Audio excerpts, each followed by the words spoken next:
Top 10 Personal Finance Rules You Won't Learn in School. What did you learn about personal finance in college? Credit, investing, money management? Or did you only take the courses that were mandatory for you to graduate? Well, for most people, these classes were more or less pointless, just like calculus, astronomy, and anthropology. The longer I've been out of college, the more disappointed I am about how much information was not included throughout my studies. The world tells us to go get educated, get a job, and all will be well. But unfortunately, it's not that simple. For you to succeed in the world, you need to know a lot more about money than what school will ever give you. Personal finance forms the backbone for all success stories.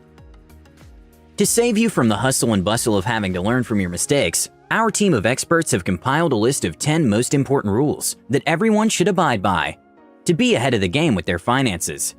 Grab a pen and paper. Here are 10 of the most important personal financial rules you will never learn in school. Before we start, why don't you hit the subscribe button and the bell notification icon so you never miss any of our videos. Let's begin. 10. Buying your first home. You probably heard of the popular statement, if you want to buy a home, you have to save up to 20% of the value for down payment. If you don't, you'll be forced to pay private mortgage insurance, which could really dent your account. What you won't learn in school is that while higher mortgage payments may be painful, the financial trade-off between paying more money now and waiting to save up the 20% deposit could be worthwhile. When we look at the macroeconomic factors in the US over the past decade, the appreciation rate of real estate has really gone up, but the wage levels have remained stagnant. So it makes it unrealistic to start saving up 20% of the home value, as it will only increase drastically over the years. The rule behind this is, if you have the capacity to save the money within at least 5 years comfortably, then go for it. But if it will take you longer, you'll be chasing a moving target as the price increases. 9. Save, save, save. In school, they'll teach you to have at least 10% of your income. But let's be honest here, this isn't enough to retire on. Well, unless you're earning millions. For most of us with a regular paycheck, a decent savings percentage will be about 25 to 40%. We're not saying 10% is entirely useless. It could be a great starting point to build that savings muscle. In order to save more, reduce your expenses and unnecessary costs. Instead of buying that cup of coffee every morning, put that money in a savings account with a better interest rate. 8. Emergency fund. You may have never heard of an emergency fund from school, but you're lucky you have us to teach you about it. Recent statistics show that up to 40% of Americans don't have the funds to cover an emergency of $400. This is an alarming statistic that only shows how people disregard the importance of an emergency fund. What if you lost your job today? Would you have enough money to cover your costs? The golden rule is to have 6 months of expenses saved up somewhere, but we suggest that if you can make it more, the better. 7. Budgeting basics. Budgeting is quite important in life, yet you won't hear anything about it in school. Sadly, not understanding the basics of budgeting while in school can leave you disadvantaged right after graduating, especially once you move out. Not having knowledge of how to manage bills and create the distinction between wants and needs can lead to one enduring one hardship after the other. Everyone needs to know how to plan a lifestyle that is financed by earned income.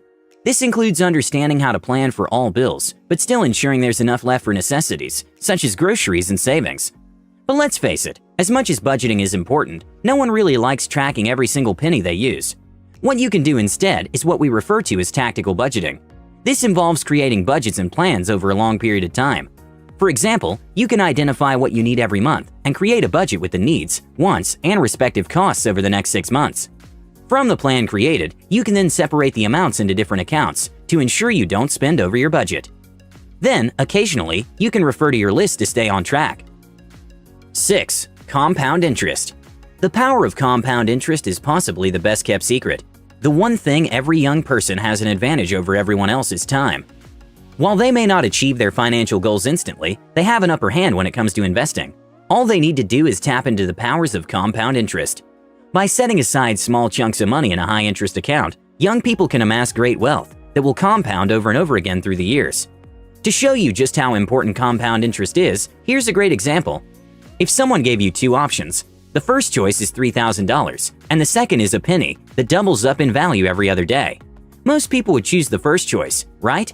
You probably did too, but if you do the math, the second choice would be worth $10 million after 30 days only. If that's not enough to convince you to start taking advantage of this incredible opportunity to grow your wealth, then I don't know what will be. 5. Secrets of credit. Most young people right after getting their first credit cards end up maxing them out. They then end up with a life full of debt, where they're forced to pay up huge chunks of interest rates, and in some cases, this results in late payments that could adversely affect them.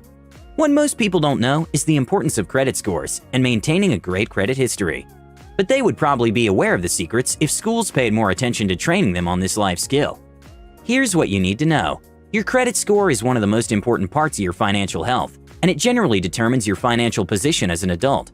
With the proper score, it's a lot easier to purchase a house, get a car, get a business loan, and makes it much easier to achieve other milestones in the future. We can no longer ignore the importance of credit. Everyone needs to know how to build credit and have a proper score all the time. Here are a few pointers on how to achieve this. 1. Get a credit card. Most people think getting a credit card is a mistake, but it is actually quite important in building your credit score. Let me give you a good example. So, I have a friend called Kevin. Just like some people, he avoided getting a credit card for most of his young years after graduating from school. Doesn't sound like a big problem, right? But when he started looking for a home to buy and a car, he couldn't get any loan approved because his credit statement hadn't been established.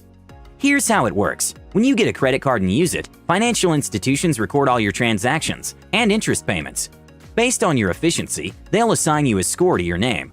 Now when you go looking for a loan, that score will determine the loan amount you can receive and the interest rate. 2. Always pay your debt in time. There's no other way around this. If money is due today, make sure you pay it today. 4. Rules of insurance. If there's anyone who's depending on you financially, then you need to get life insurance.